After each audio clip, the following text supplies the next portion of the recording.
Thanks, ladies. What an impact that Tom Brady ruling can have on the entire NFL. But we are just 5 days away until thousands will be lining up the street at historic Kinnick Stadium. But we start tonight with Iowa soccer.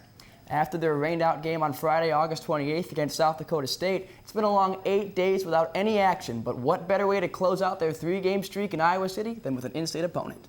Tuesday, September 1st, Iowa will face the Panthers up north from the University of Northern Iowa. The University of Northern Iowa Panthers bring a 2-0-2 record to the Iowa Soccer Complex, while Iowa has had an impressive start to their season, being 2-0. Now the Hawks and Panthers have shared one common opponent this year, and that was the University of Nebraska-Omaha. Now, if you remember that game, it was an outstanding performance by Iowa as they shut out the Mavericks 4-0. But the UNI Panthers went into double overtime with the Mavericks ending in a 1-1 tie.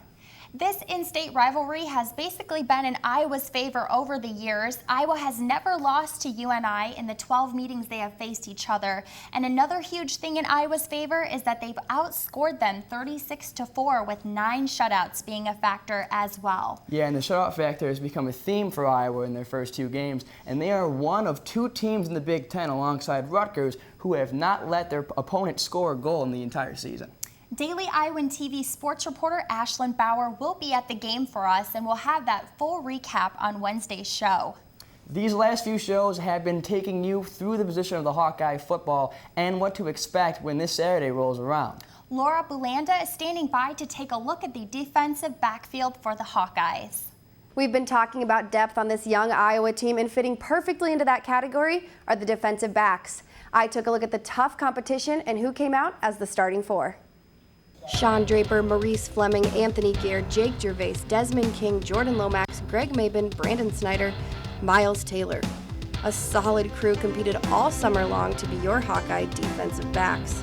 But only 4 came out victorious at the cornerback and safety starting positions. We got 5 guys that are rotating and getting a lot of reps right now. But I see Jordan Lomax. It's going to be hard for him to lose his job as long as he keeps on doing what he's doing. And as the roster reads, Lomax will be starting at safety.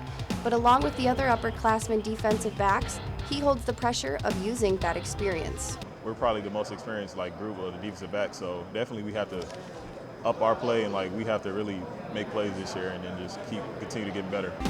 And picking up the other safety position, sophomore Miles Taylor. I think Miles Taylor's, the guy's a high effort, very impactful player as far as striking ability. And 2 returning starters wrap up the DBs, the cornerbacks Greg Mabin and Desmond King. In the 2014 season, Mabin recorded 53 tackles, 35 of those solo tackles, 2 tackles for loss, and 1 interception. Desmond King is also coming off a successful 2014 season with 64 tackles, 42 solo tackles, 3 interceptions, and 1 defensive touchdown. And they say offense wins games and defense wins championships. And this Hawkeye secondary is working their way to the top every day. And we like to go out there and win every play and win every day, so that's our objective each and every single practice. Looking back on the off-season scrimmages I was able to attend, the pass coverage, even against Beathard's arm, was right on par. I see a ton of talent coming out of this group. Alec and Katie, back to you.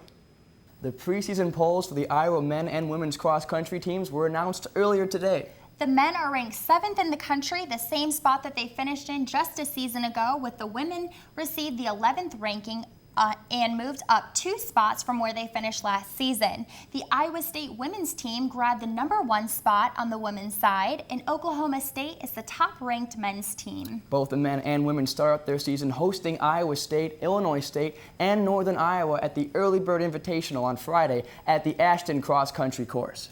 The University of Iowa Alumni Association and the UI Athletics Department are partnering on a new project dubbed a Black and Gold Friday. Staff and students are encouraged to bring out their black and gold attire one day early. Yeah, the Friday before a Hawkeye football game will now see many more wearing their black and gold. This project aims to ramp up the excitement on campus and in the Iowa City community. Katie, what are we going to see you wear on Friday? Oh, definitely my black and gold.